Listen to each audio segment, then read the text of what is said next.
네, 재판에 넘겨졌던 방송인 박수홍 씨의 친형 부부가 지난해 항소심에서 1심보다 높은 형을 선고받았었는데요.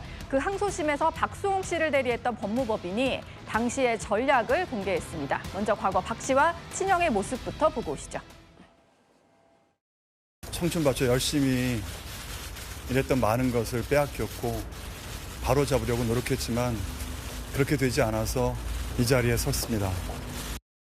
항소심 첫 재판인데 좀 한 말씀만 부탁드릴게요. 혹시 여전히 회사 돈 횡령 혐의 좀 부인하고 계시는?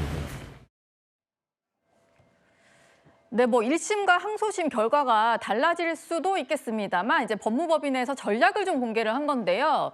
1심에서 징역 2년을 선고받았던 박수홍 씨의 친형이 항소심에서는 징역 3년 6개월을 선고받고 법정 구속이 됐고요. 1심에서 무죄를 선고받았던 형수 같은 경우도 집행유예 형이긴 하지만 징역 1년에 집행유예 2년을 선고받았습니다.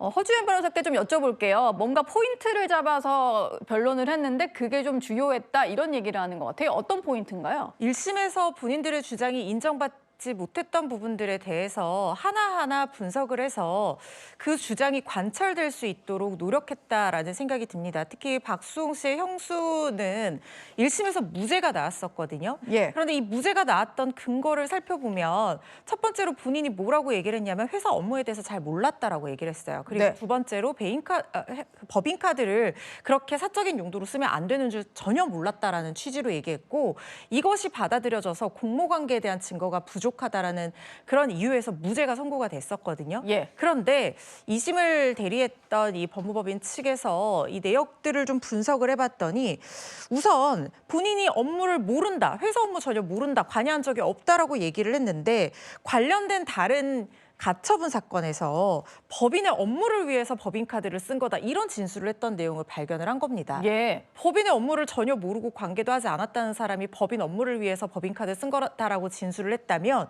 이것은 이 진술 자체가 모순이 되는 상황인 거죠. 그래서 공모관계가 어느 정도 인정되는 점이 있다 이렇게 본 것이고 그리고 쓰면 안 되는 줄 몰랐다라고 주장을 했지만 법인의 업무를 했고 법인카드를 쓰는 용도가 있었다라고 하면 그 자체로 이것은 상식적으로 봤을 때 그 용도대로 사용하면 안 된다는 걸 알 수가 모를 수가 없다. 이렇게 지금 법원에서는 판단했다는 생각이 들고요. 예. 그리고 또 한 가지 중요한 점은 1심에서부터 일관되게 주장한 것이 가족 사이이기 때문에 이 재산이 혼화됐다는 취지로 주장을 했거든요. 그랬죠. 그러니까 이게 딱 나누어지는 재산이 아닐 수 있기 때문에 예. 이게 어떤 업무상 배임이나 횡령의 고의가 없었다라는 취지로 주장해왔던 것으로 보이는데 그런데 이게 과거에는요.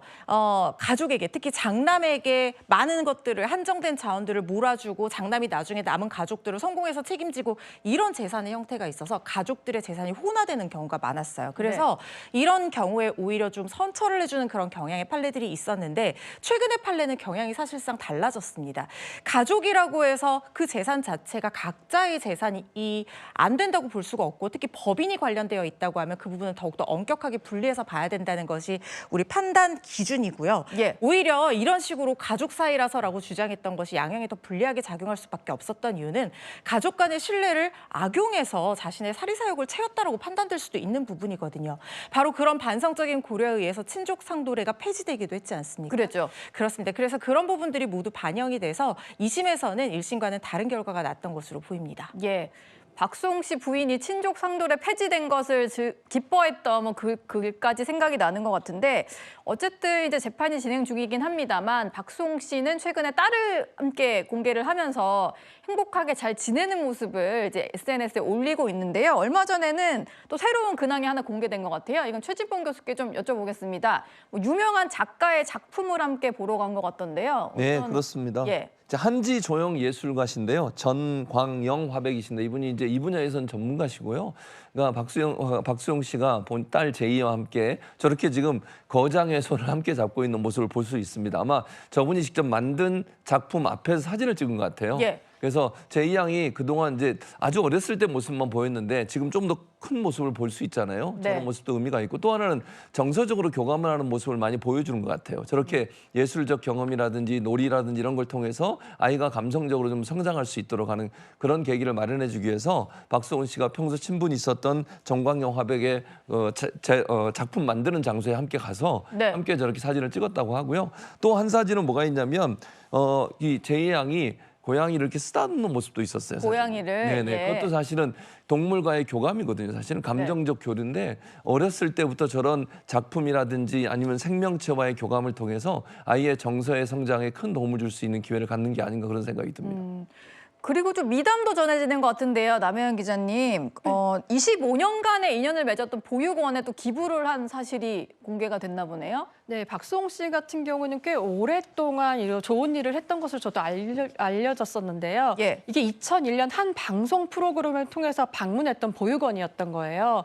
근데 25년이라는 시간은 사실 굉장히 길잖아요. 박수홍 씨가 뭐 지금 되게 돈을 잘 버는 연예인이지만 중간중간에 좀 힘들었던 시절이 또 있었거든요. 그런데 예. 그 시절에도 꼭 돈을 이렇게 모아서 아이들에게 좀 이렇게 나눠주고 이런 것을 했었는데요. 근데 박수홍 씨도 그런 얘기를 했었습니다. 사실 이게 내가 꼭 좋은 일을 하려고 해서 그런 게 아니라 아이들이 이렇게 같이 성장하고 사회 좋은 일원으로 나서는 걸 보면서 굉장히 푸뭇했다. 오히려 내가 그 아이들을 통해서 많이 배웠다라고 하고 있는데요. 예. 박수홍 씨 굉장히 힘겨운 상황을 자기 많이 이겨낸 상황이잖아요. 그리고 그 전에 그 사이사이에는 아마 그 가족들 간에 굉장히 불화와 갈등이 있었고 혼자 힘들었던 시절이 되게 많았을 것입니다. 근데 그럼에도 불구하고 그 시절에도 이 아이들과 함께 즐거운 시간을 보내는 걸 잊지 않았고요. 그리고 이제 아마 또 제 예상인데 이제 딸과 함께 이 보육원을 같이 방문하면서 아이들과 또 좋은 시간을 보내지 않을까 생각이 됩니다. 예.